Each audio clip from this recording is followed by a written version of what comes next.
Oh, well, you know, that's like just your opinion, man. Well, hello and welcome to the Audio Opinion Show, where audio people gather and give their opinions about things. That's the whole entire shtick of the show. I'm not that creative. That was all I came up with.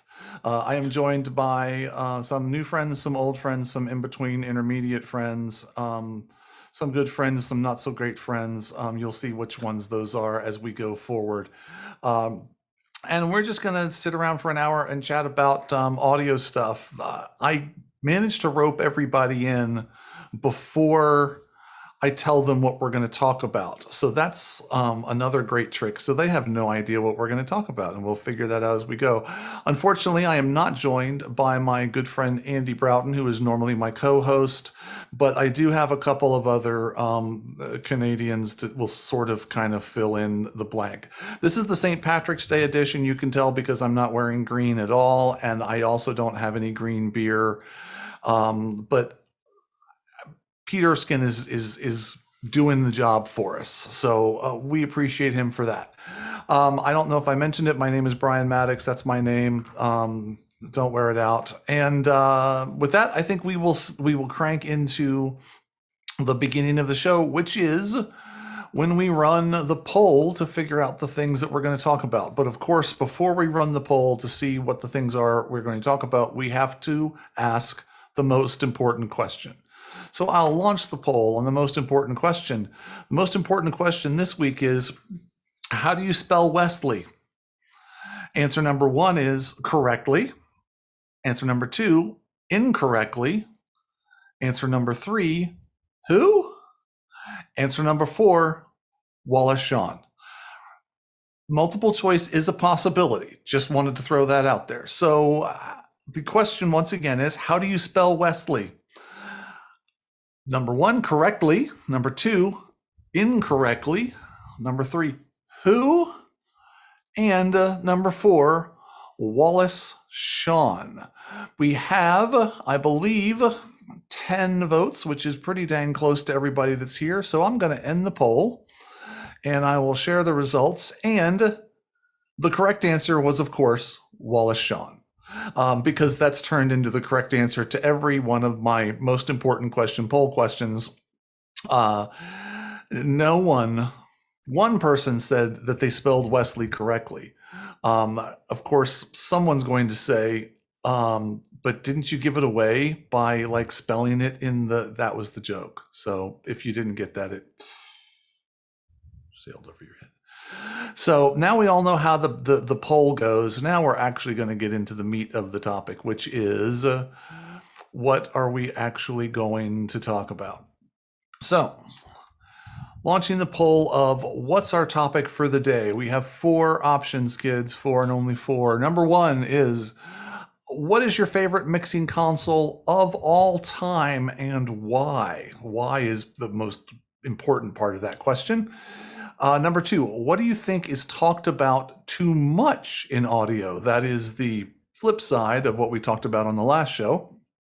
Number 3, how much sampling rate and bit depth is enough? That's always a fun one. 48, 96, 192, 4 million, whatever it is you think. 48, the 24-bit, blah, blah, blah, blah, blah. And then the last one is, if money is no object, I spelled that wrong. If money is no object, what single piece of audio gear would you buy? You can't say, I'm going to buy a microphone kit. That's cheating.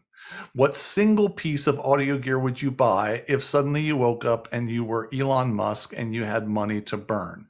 So our options are, what is your favorite mixing console of all time? Most important part of the question is why.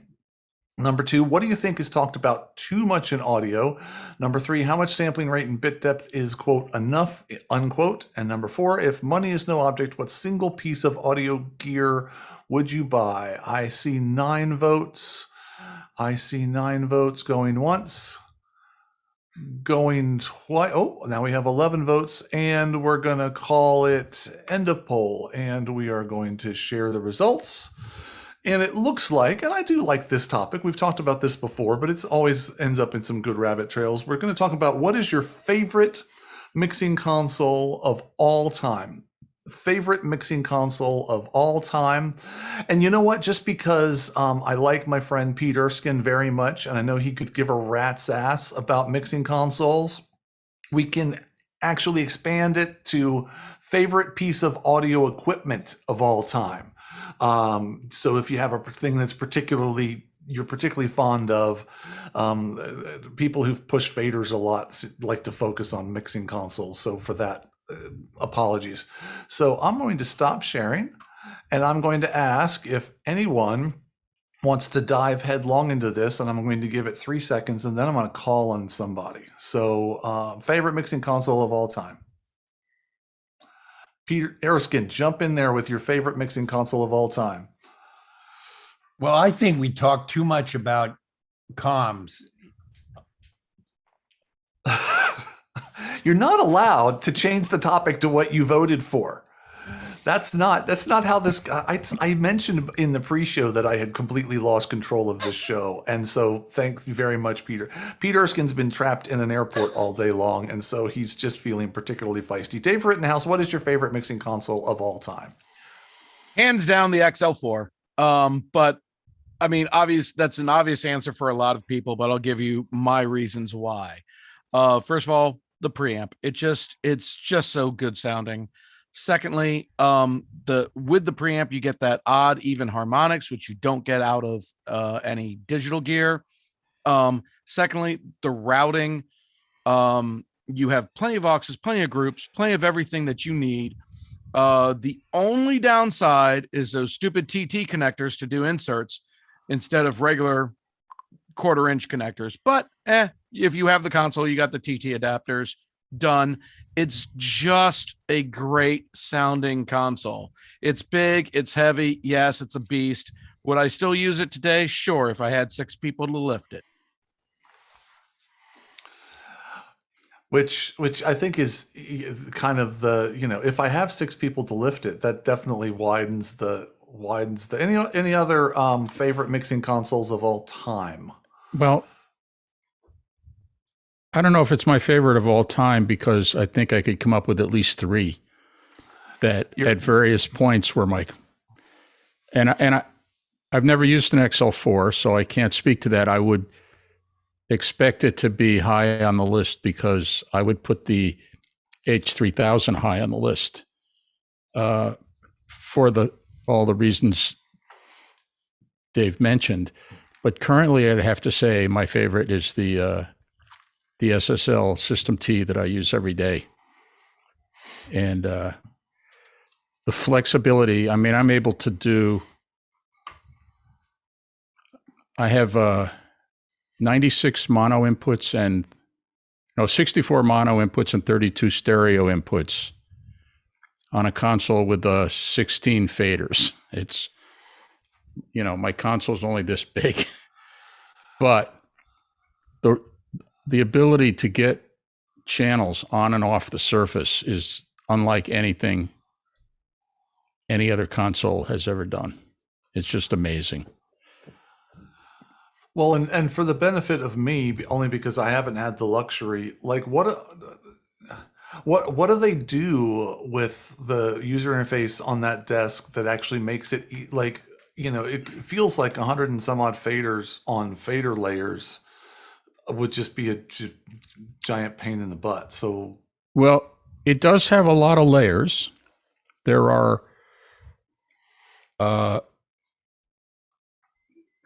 let's call it 15 pages, and each page has 4 layers. That may not be the terminology they use, but there's sort of 15 user setups, and each of those user setups has 4 layers. But I tend not to even switch between layers. I just throw stuff away and put new faders on the surface I'm using, because I hit one menu button,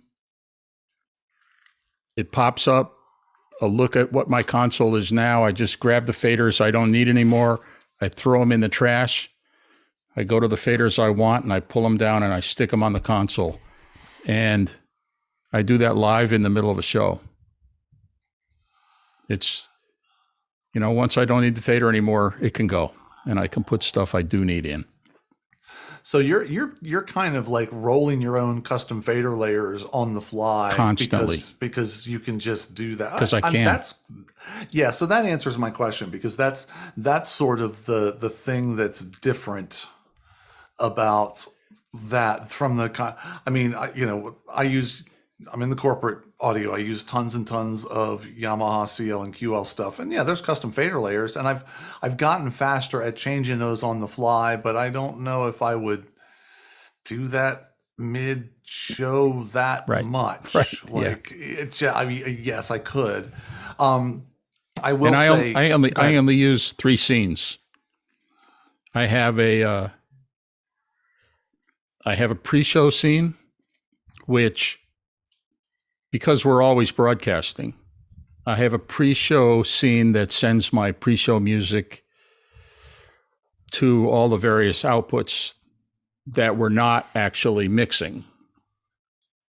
All the listen-only outlets, of which there could be, 6 or 8. And then we can, in the control room, we can talk to all of the sources via talkback to each of their channels. So we have all our guests coming in on codecs, and we can talk to the codecs through the comm system that triggers the talkback bus of the console. And then they listen, the producer listens to them on a video switcher that routes the codecs to his monitor panel.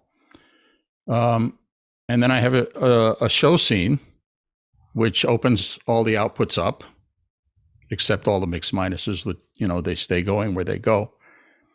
And then I have a scene that only resets track assignments, because we record everything ISO to the 16 channels that are available on an HDSDI video recording.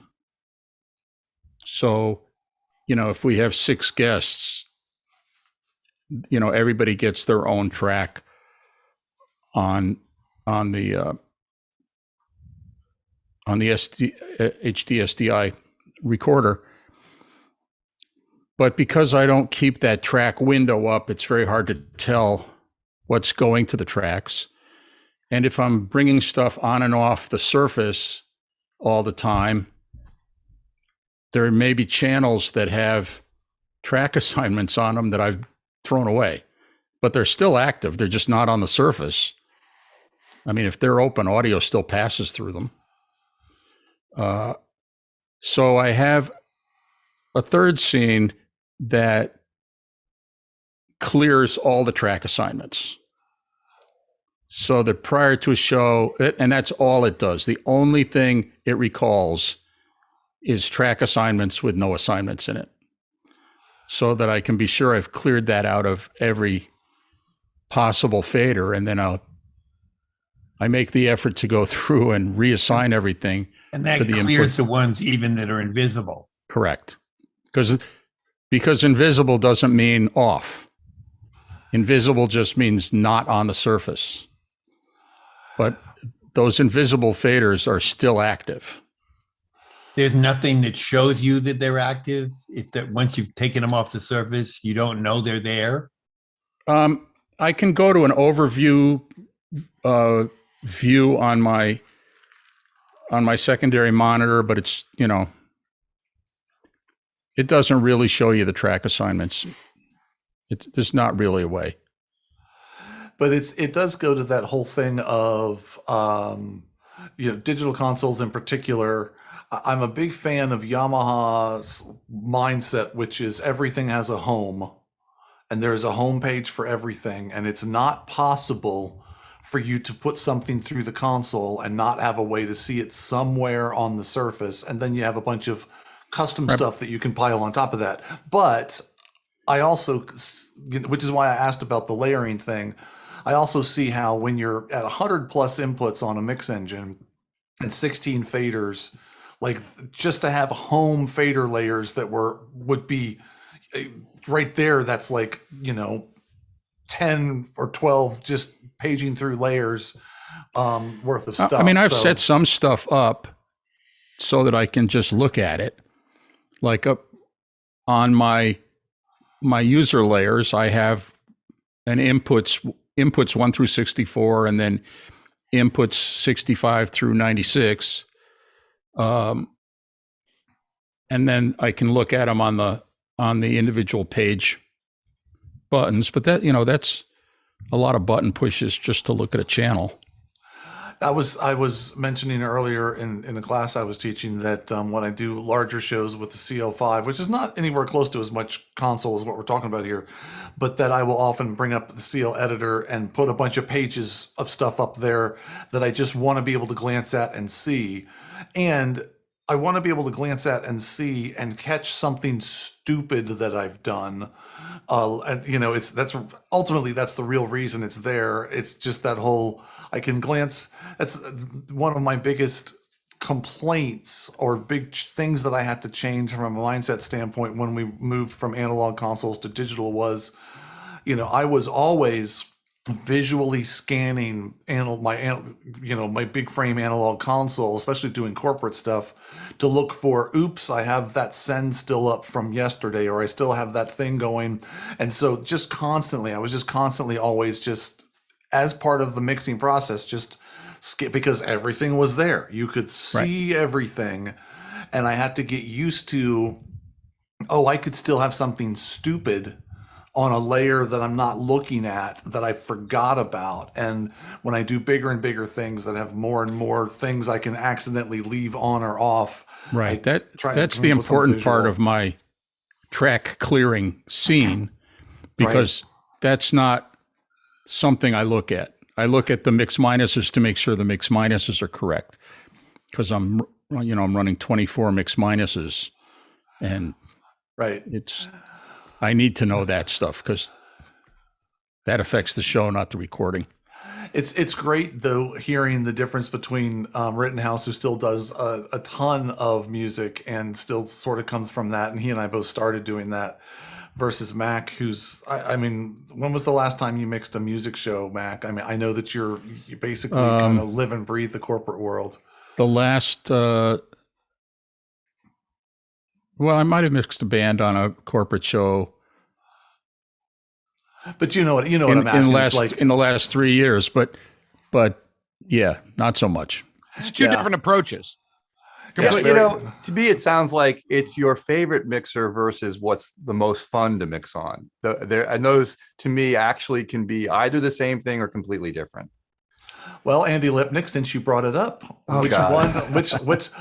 what's your two or single choice for those two questions?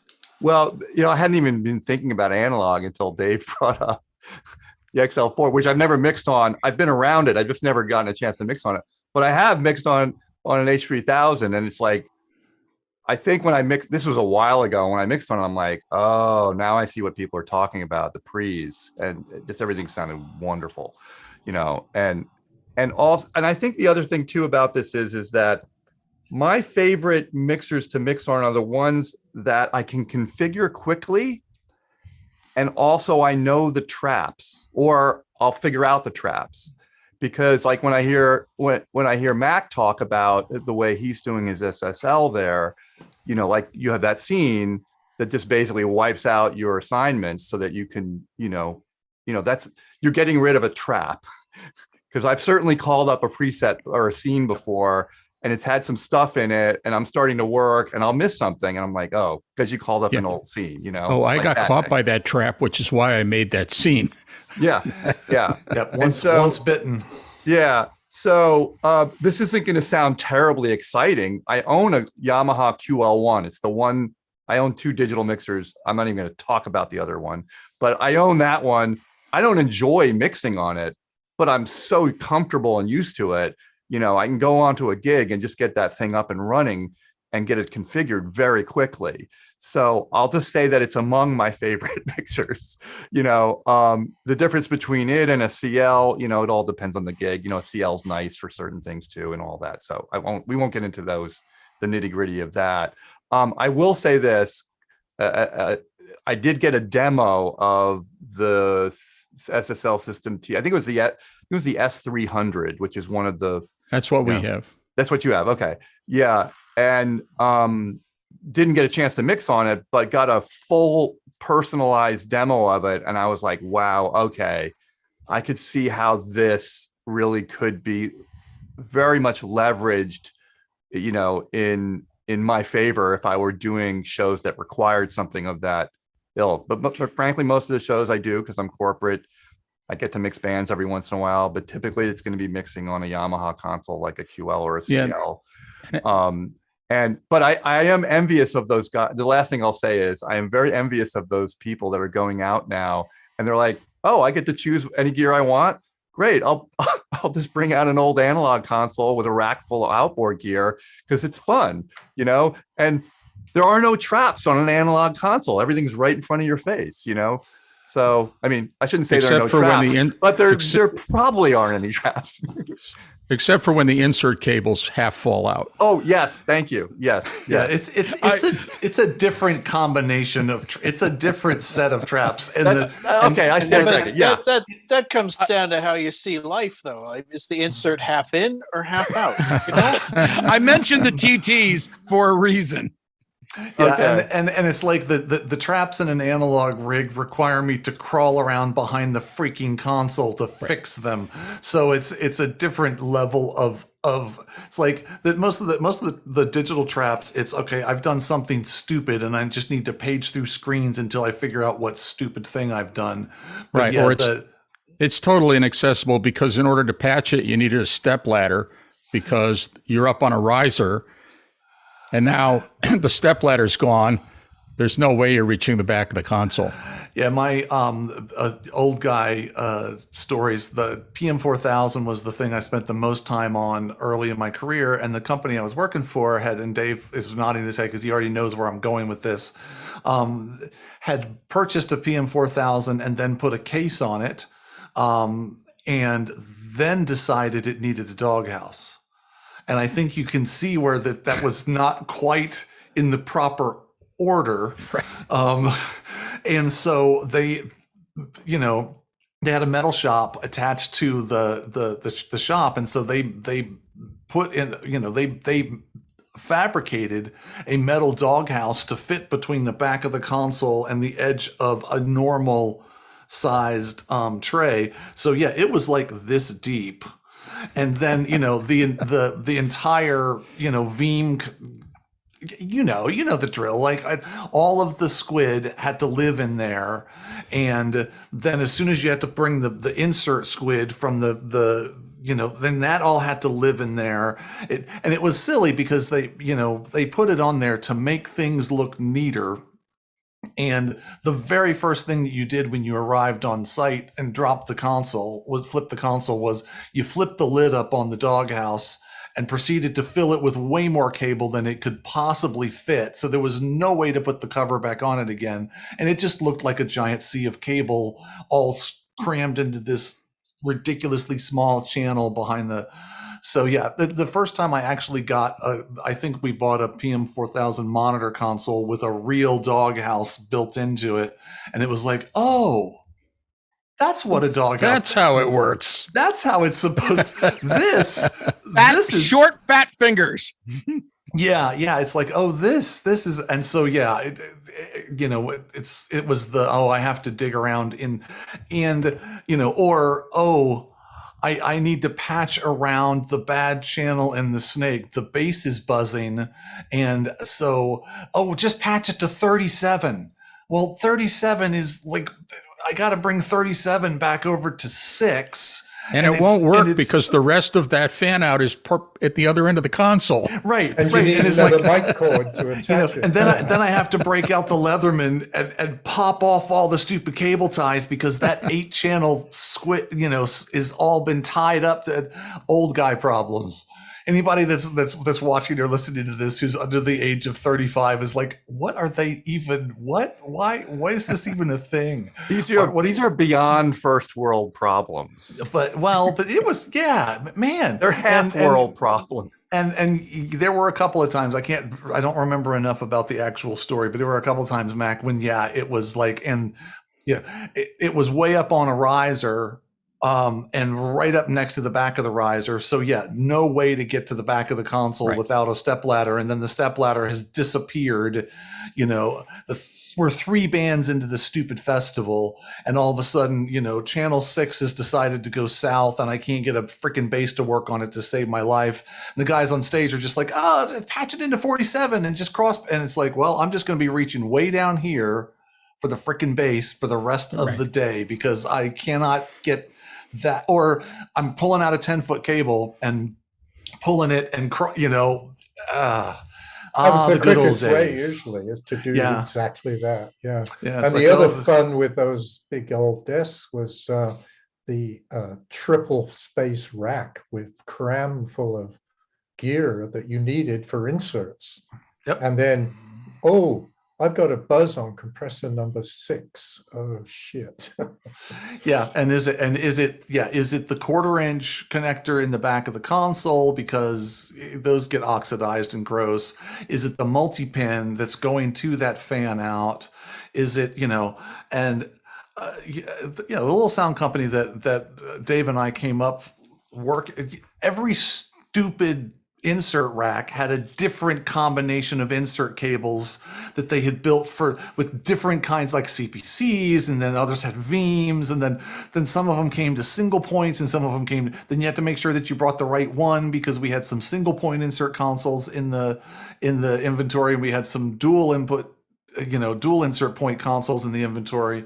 And But adapter then, cables. but for wait, them too. but wait. Then there was the thing of having single point inserts 2 ways. We Yep. had that. So the Yamahas had single point inserts one way, and the Soundcrafts had single point inserts The the other way. opposite way. Yeah. So then you had to have 2 sets of multi-pin cables and specify them and that kind of thing. Well, Specify. the first thing I do would be like, if I'm not getting sound, I'm like, okay, swap the input, the send and receive on that cable. See if that fixes it.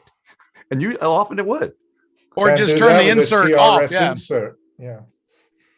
Yeah, that was always the thing. It's like the very first thing that you would do. It's like, I'm not getting sound, pop the insert off. Well, crap. Now I have to really dig into this to figure out what the problem is, because it's definitely this stupid insert point. And yeah, I remember we had a little Soundcraft single point insert, and we had a Yamaha single point insert, and they were exactly backwards from each other. And this show has turned into whining about the old analog days, and I'm in for that. I'm just saying that's okay with me. I'm sorry I went down that road to start it off, but you asked. But you've got a lot of other guys on this Zoom call who have not chimed in yet. Absolutely. So, at the interest of Joe, tell me what your favorite mixing console is, old, new, in between. Oh man. Well, it really, in my opinion, it sort of depends on the use case. No, it depends is not a possible answer. You just have to land on something. You just have to land on something, own Man. it, and be an old audio guy and go, this is All the right, best so- thing ever. And I'm just saying that's what is the best thing ever. Can I do like my favorite for corporate, my favorite for music, my favorite for broadcast, maybe? That is a great way to get around the requirement I just said. I'm okay with that. So like you, I'm a big Yamaha fan. I like the Yamaha desks in a couple scenarios. I mean, in theater, that Ravage is just insane, man. There is so much to it, so much processing. It's beautiful. I love what they're doing with Twin Lane. I hope that comes down the pipeline a little more. I mean, it's just, if you know CL, QL, you could easily step up. And then there's just so much more to it. So in depth, great console. Your standard corporate gig, a CL, a QL, both have their great use case scenario. I actually just got a CL on a gig that really needed a QL, which, had a ton of front of house patch. We didn't have a secondary Rio, cross rented, but made it work. It was phenomenal. So, I mean, the Yamaha desks for corporate and possibly theater as well. In the broadcast scenarios, Calrec is doing phenomenal things. The Brio is a great little desk that's somewhat inexpensive, truckable. I've done a lot of really fun things on that. And then music, man. Like this is probably my favorite console, just because it's new and shiny, right? I'm a big fan of new and shiny. So I've had, at this point, probably about 100 hours on the HD96, the new Midas desk, and I can't say enough good things about it, man. It is all over the place. Everything is at your fingertips. They have such amazing shortcuts and easily deployable shortcuts. You can kind of just create some sort of mess and put order to it and put it right at your fingertip and say, this is what I want you to do when I push this. And there's just a ton of internal processing. And then that whole cloud-based thing, which is just out of this world, man, being able to save your show files to like a Midas profile and then recall them from any other desk. And that's actually, I believe, now I'm not 100% on this, but I believe that's actually started to come down the line on Midas as well, with some new firmware to like the Pro series.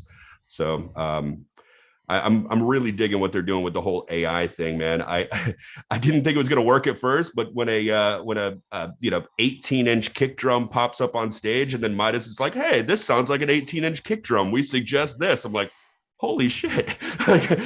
Well, good job, thank you. So those are my kind of top dogs right now. Well, I mean, and you're the first real live human that I've actually talked to, if this counts as talked to, that's actually played with an HD96 live in the field. And I've yet to see, actually, Andy Broughton told me that he spent a little bit of time with an HD96. So when he finally returns from tour, he'll have to tell us what his experience was with it as well. Because they're definitely doing some interesting things. Now it remains to be seen how well it will be supported, blah. That's a whole nother different rabbit trail. But let's just talk about the tech right now. And Sweetwater, that's Sweetwater. it, man. That's just call it the Sweetwater. System. They'll send a guy, I'm sure. Yeah. It'll be great. You'll see. Yeah, no, the whole support system's terrifying. I'm not sure, the whole Behringer takeover thing. I mean, it still scares me. That's the only reason I haven't actually invested. I've got like money to burn on a console right now, and I just need another console. And I really haven't been able to say, all right, I'm going to jump in on this. I think that a few firmware updates are necessary. There are still some bugs in the system, some things that they're definitely working around. I think right now their firmware is like a 100 and something, right? I mean, they're like, oh shit, new update. New update. We haven't quite made it to 1.0 yet. Yeah, exactly. There's it's still very beta, but it's like a you can get it beta. But yeah, I was lucky enough during the pandemic to have a really awesome client with Disney money. So that really helped out, and we were able to take one out of a box. I got to unbox one and cut cable ties and do the whole. Oh man, it was like Christmas. But I didn't know anything about the console the first time I turned it on. I was like calling people, and no one had answers for me. I mean, it was just it was a huge learning curve, and there is a lot of learning between like the Pro series and that. There's still a lot of the fundamentals of a Midas desk. I mean, your pop groups and VCAs and everything is still like grabbable and workable. It's just a little different. There's a lot of hands-on, and that screen is so like huge and immersive. I mean, I'm sure you've seen the pictures, but they really don't do it justice. This screen is like multi-touch. You've got like multiple fingers, and you can zoom into a knob to really fine tune it and shit. It's got it's got a huge future, I think. They just need to work on their support system for sure. It doesn't Well, feel and- like Midas anymore. You know, Midas used to be like, call them and immediately you've got support. They're on the hook. You know, they're ready to go. They're like, oh shit, let's send a guy, or we've got a desk the next town over. We're sending it to you. You know, yeah, it's not the old Midas, so it's a little terrifying. But it kicks butt. Well, sure. my hope is that, because the history of the audio world is littered with products that were great, that for business reasons didn't necessarily turn into, but that a lot of great like lessons were learned. Yeah, we take multi-touch and swiping and sweeping, whatever. Like it's the iPad generation. Like this is, and well, look at the LV1. Look at Waves. I mean, Waves. Right. I mean, they came out of the gate swinging. It looked like the best thing to happen. And I was even interested in building an LV1 system and sort of, dip my toes in it. But the current generation lack of redundancy kills me, right? I'm such a redundant dude. Growing up Yamaha, I mean, it's like redundant second nature. I need redundancy. And then the whole everything being touch screen based, and even though they do have the the fader ports and everything, there's still no way around having to use that touch screen. And if you've done an outdoor gig on a PM5D, you know how hard it is to see a screen in the sunlight, right? So I mean, it's just it's a little terrifying to think where that is. But I hear that they're doing some sort of a redundancy thing right now. They just stopped production on the Digigrid like stage boxes and such. So I think there's a Gen 2 coming out, and hopefully there's some new updates. Yeah, I did a thing 2-3 years ago, and they had an LV1. Anyway, I won't tell the whole story. Nobody cares. Clive, what's your favorite? Because I know you definitely live in the music world. What's your favorite? You used to use it, or you use it now? All I do is live mixing, but I was having a good laugh at the old analog stories, because I think we've all been there. And it sort of occurred to me that really your choice of what your console is a function of the time period you're in, and but also the kind of work you do, and also the kind of way you think about it. Like I really love modern digital desks for many reasons. I think the best ones sound really great and are right up there with the legendary analog ones, and maybe even a touch better.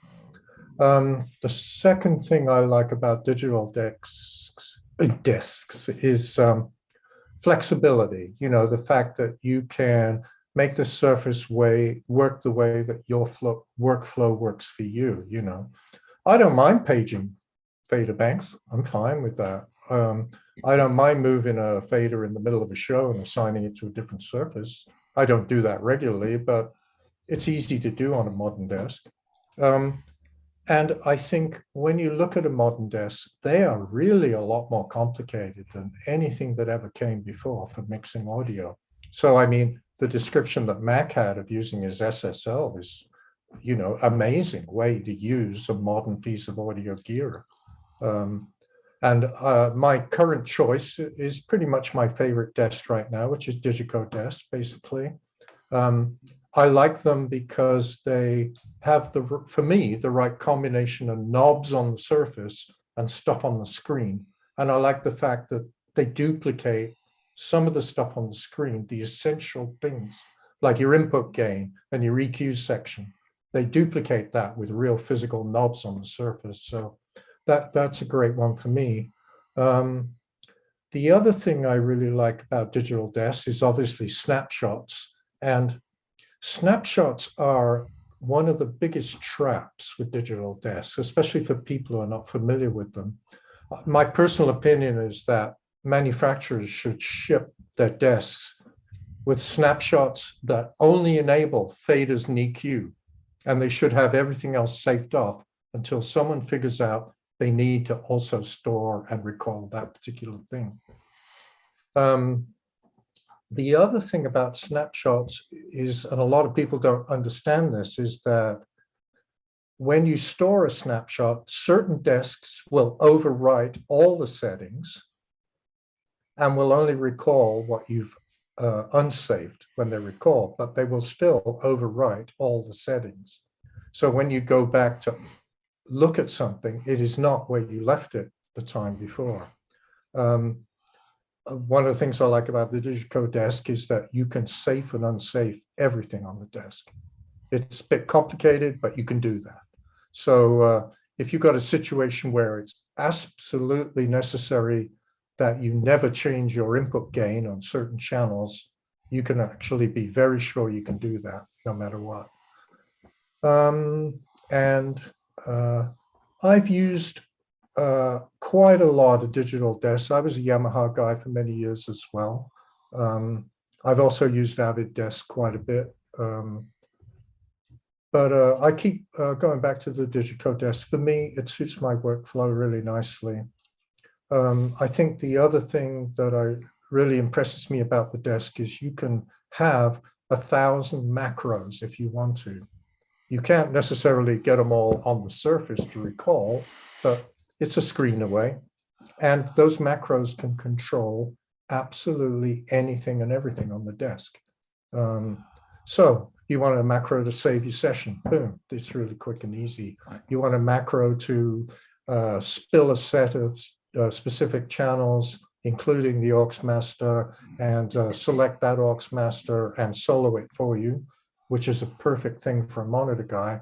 Yeah, one button will recall that, boom, just like that. So I think where we've gotten to this day and age is people like modern desks because they suit their workflow, or they understand how the workflow goes on the desk and makes it work for them. And you know, mixing desks are a whole lot more complicated than they ever used to be. So I think personal that, choice thing is really more important than ever, I think, now. yeah, I think that we very, very quickly forget, especially us that come from the olden days of analog, how much gear is actually crammed into our consoles now. Like, it is like, you know, you think about an X32, which is a, you know, $3,000 mixing console, and, you know, it's like, and it's the simplest possible. And then just like picture, you know, okay, it's actually a 40 input desk. It has, I don't know, 80 compressors in it. And, you know, I'm throwing out numbers, but 32 effects processors and, you know, just picture what you would have needed: a PM3000 and a triple wide on both sides of you. And it would have been sitting on top of another, you know, set of crossovers and junk. Power supply racks. Yes, just power supply racks, you know, just to do. And so, and that's you know, we would all agree, a basic entry level mixing console. And as soon as you go up from, you know, and so, yeah, just organizing all of that and being able to get to what you like, it, you know, macros, I think, are the future. Andy Broughton, his companion module for Yamaha does macros, and I use it all the time. So Dave Rittenhouse is going, macros on a Yamaha, really? So we'll talk later. I think the capabilities. I've been looking into OSC and been started using something called OSC Pilot, which is super fast to program and super easy to swipe through pages, and recalls every macro you need on the desk. It's fantastic. Yeah, I just did an eBay show where Andrew Broughton's companion module made my life so much easier. Oh my God. Yeah, I had a lot of quick moves to do. I did something recently on a QL1 where I was essentially mixing two completely different shows to two completely different destinations simultaneously. Now, they weren't super complicated, but I needed to change the entire fader bank layout and my monitoring system at the touch of a button, so that I could just go listen to this show and okay, we're still Sable, and then listen to this show, and all my faders need to change to inputs and outputs for that of like, and yeah, without the ability, and it was macro. Basically, it was just I'm hitting a macro and it's changing 47 things in the desk all at once. Ryan, we haven't heard from you. Favorite mixing console, favorite thing now, past, doesn't matter. I'd have to say it at the moment, and I think Joe knows the answer to this. At the moment, for a lot of the shows I'm doing, my favorite is the Allen & Heath Avantis. It's obviously a smaller format than what we've been talking about thus far, but for the type, so I do a lot of like small town day festivals where the first time you get to meet the band is at the beginning of their 15-minute changeover between them and the band before them, right? So it's throwing and going, and it is I'd say it's the most flexible, user-friendly, and just fastest board I've used. When you have no time, it's all drag and drop. I mean, it's a couple of iPads basically, so it is mostly touchscreen based. But it's 64 in, 42 out, fully configurable. You can put anything you want anywhere. And I have a couple of gripes about it. Lack of redundancy is one, both power and signal.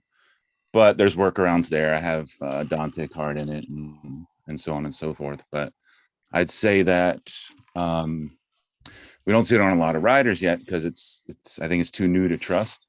Not a lot of people have used it enough to A, be comfortable with it, and B, there's just not enough word of mouth saying, yeah, it's a solid desk. So I think we're going to see more of it because I think it is super solid.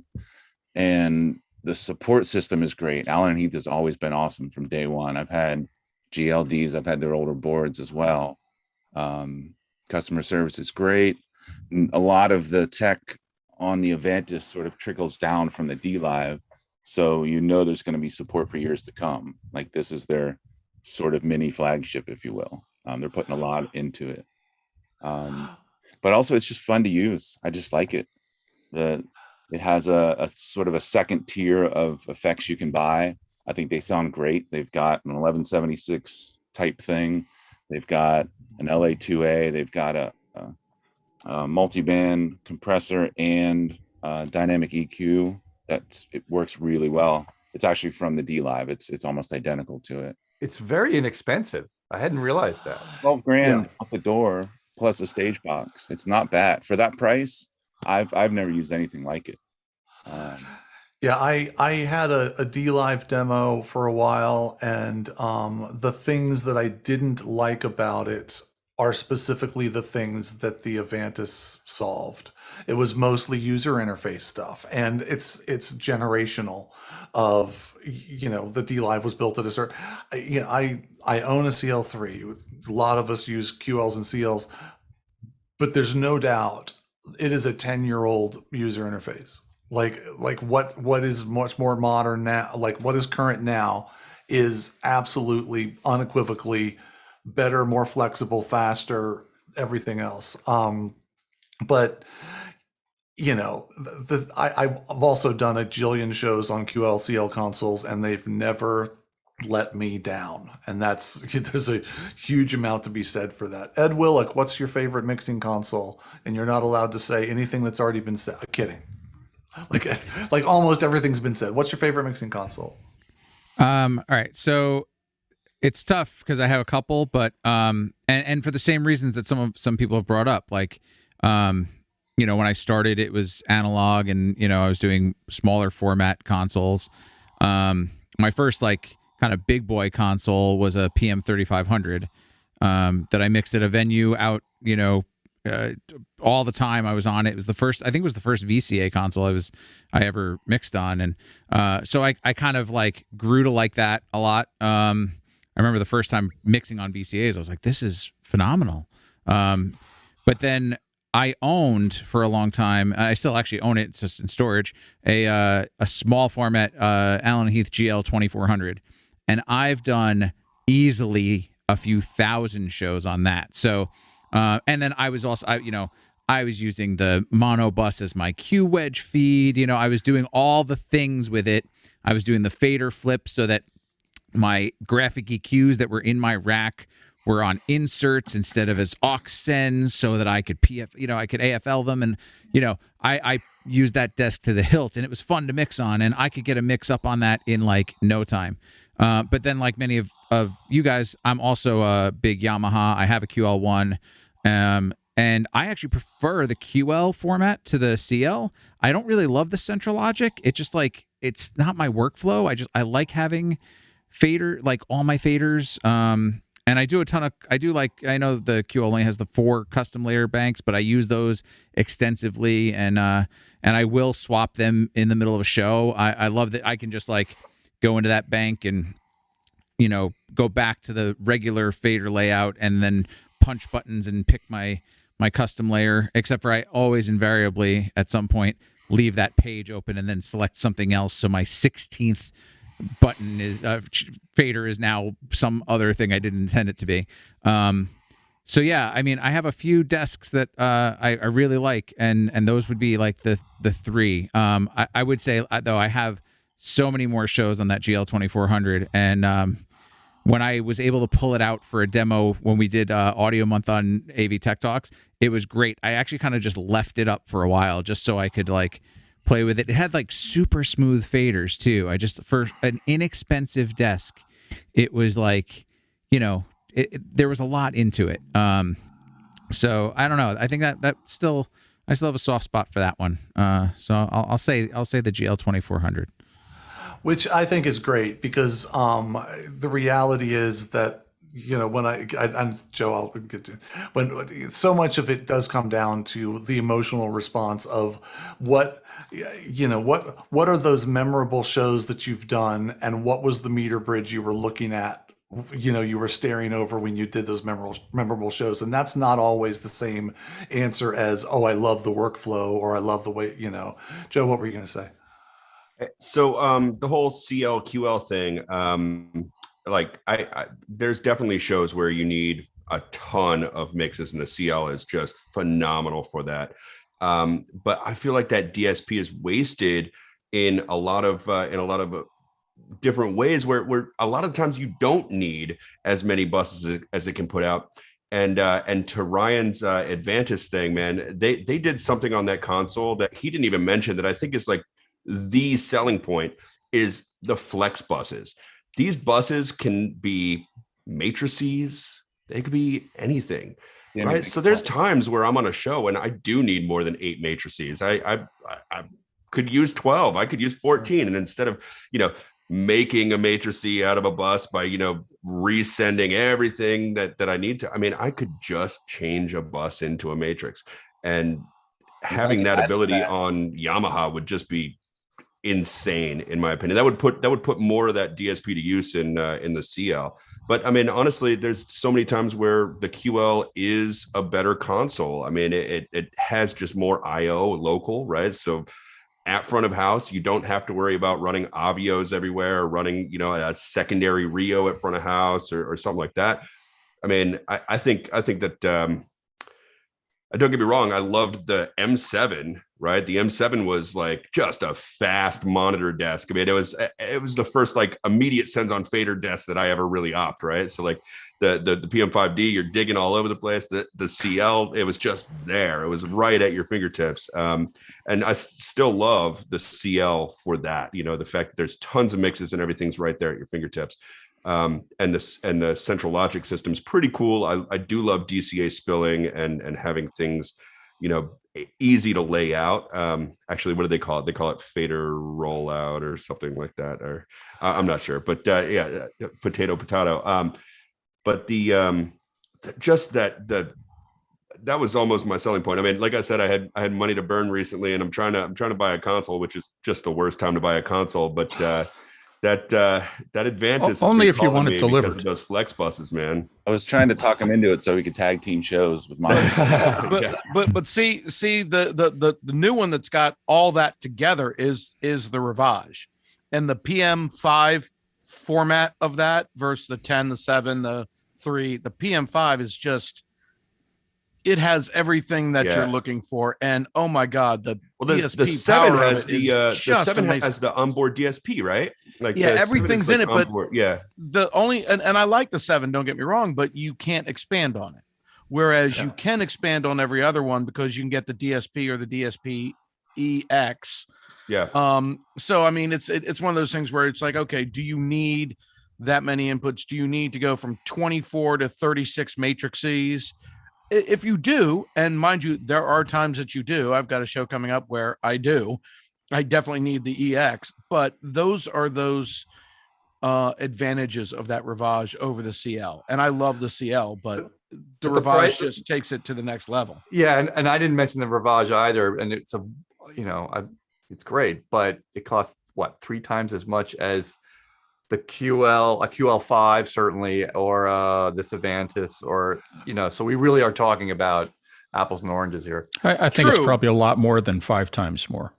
Yeah, it's a lot more than 5 I mean, times you're probably more than a QL. I was talking about the low end of the Ravage line. But it all depends upon what you need to do with it. If you really, I've said this 100 times, right tool for the right job, don't use a wrench as a hammer. If you need that, then that's the one to go with. If you don't need that and you're doing a smaller corporate show, then hey, I love a CL. I love a QL1. God, that's the smallest thing with the most power ever. With the possible exception of the 01V96, which I have stretched way, way, way beyond what it should ever have done on many. And I was literally just like the other day remembering, because somebody online asked about the cascading QL/CL consoles, and their local Yamaha rep had told them they couldn't do it, which was wrong. So I had to step in and go, well, that's not right. And this is the the spite in me. I immediately have to walk into my my studio here and take pictures of the screen. I'm like, it's right there. I feel like Pete and Ike got the short end of the stick because but if you guys want to pipe in with favorite anythings, I'm totally cool with that. PM 2000, and I don't think we've heard from Mike Horton. You're right. Thank you, Ike, for this is why I need it. Well, I don't see him on screen, and if he's not on screen, I don't. Okay, he's now there. So it's now the rule applies. Mike, what's your favorite mixing console? QL1. Of the ones that I've used, the QL1. I regularly mix on a oh my gosh, LS9, and I'm sorry. When I went to LS9, yes, I am too, which is about to go away. We're about to replace it with a TF5 because we have a lot of volunteers, and they're not in depth. In fact, I would like someone's opinion on that. I am thinking about TF5 for our church, and because we, like I say, we have a lot of volunteers. Any other console I should be looking at or consider? How much EQ does your PA need out of the console? Because the TF, it's all 15 flex band. There is no proper graphic EQ on that console. It limits the heck out of you. I don't understand why they put the availability for a 15 flex on every single outboard, bus, matrices, masters, everywhere. There's clearly enough DSP to put a really good full band EQ in there and just knock a couple of those off of buses. But yeah, it really, it's limited on its EQ ability. Besides that, I mean, it's a decent little desk that'll get the job done. Doesn't sound great, but it's okay. So does it have parametrics on its outputs? No, it doesn't have parametrics on the outputs. It has parametrics on the inputs, but on the outputs, I think you can. I think you can insert a parametric if I'm not wrong. I might be completely wrong. There might be Yeah. parametrics on the output. I haven't opt one in a long time, but the biggest limitation that I found when I was opping one was that every graphic is 15 bands, and I like doing minor adjustments, right? Like, I mean, there's times when I might not be moving things 5 dB or 10 dB. I mean, I might be, taking a tiny little bump in this, 4K region or something. And at that point, you run out of faders really quick.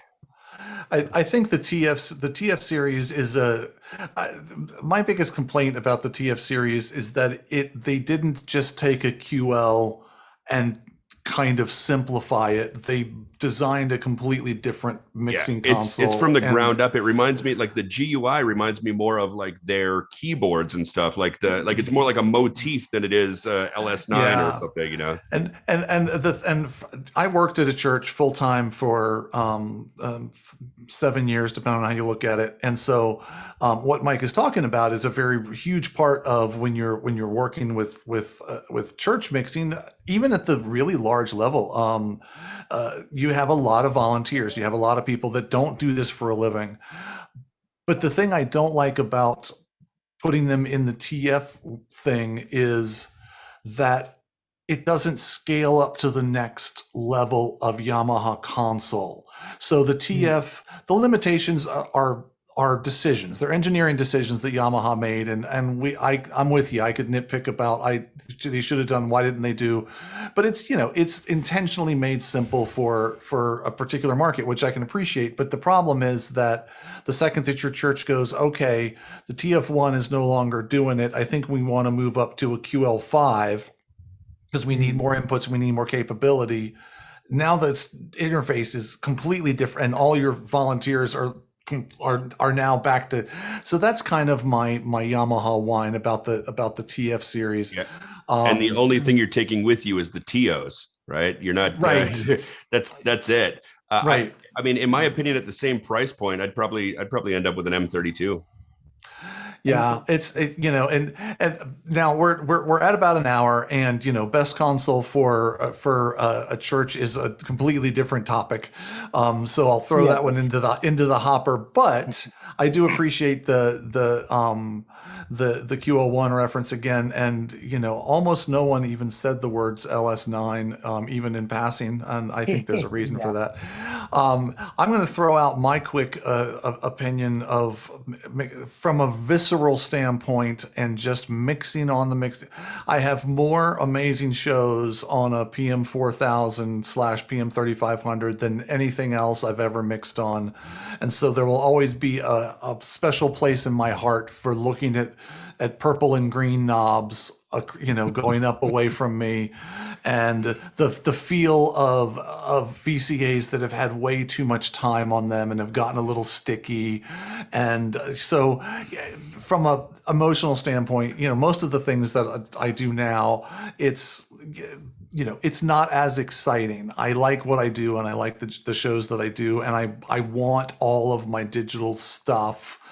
I'm not even sure that if I was to suddenly be sent out as the front of house guy for the coolest band ever and could pick any console I want, that I would pick an analog rig, aside from all of the physical hugeness of it all, because I've grown so accustomed to throw a compressor on there, throw another gate on, I need another effects processor, I want to do, and I just it's all there at our fingertips, which is fantastic. But from an emotional standpoint, I'll always have a connection to the old Yamaha consoles. And I've probably done 99% of my shows in my life on Yamaha consoles, and I have never, knock on wood, knock on air, had a show-stopping equipment, mixing console failure in thousands and thousands of shows. And I am always fond of saying that the best sound is the sound that works. As soon as it stops working, it didn't matter how sweet those preamps were. Now you've got a problem.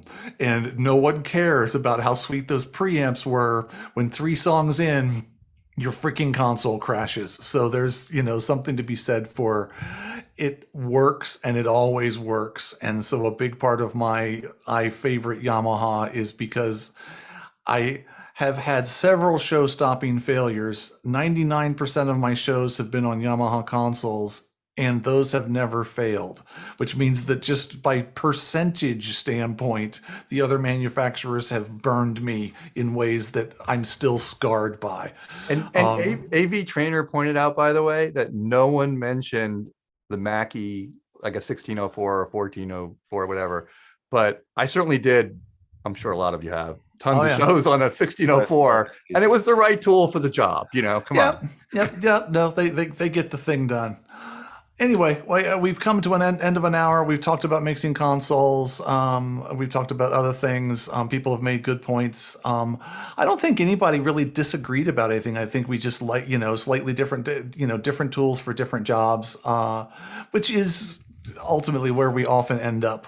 But anyway, with that, I think I'm going to wrap us up and ask everybody to wave us all goodbye. And I'm going to, as soon as I push the right button, roll that fabulous bean footage.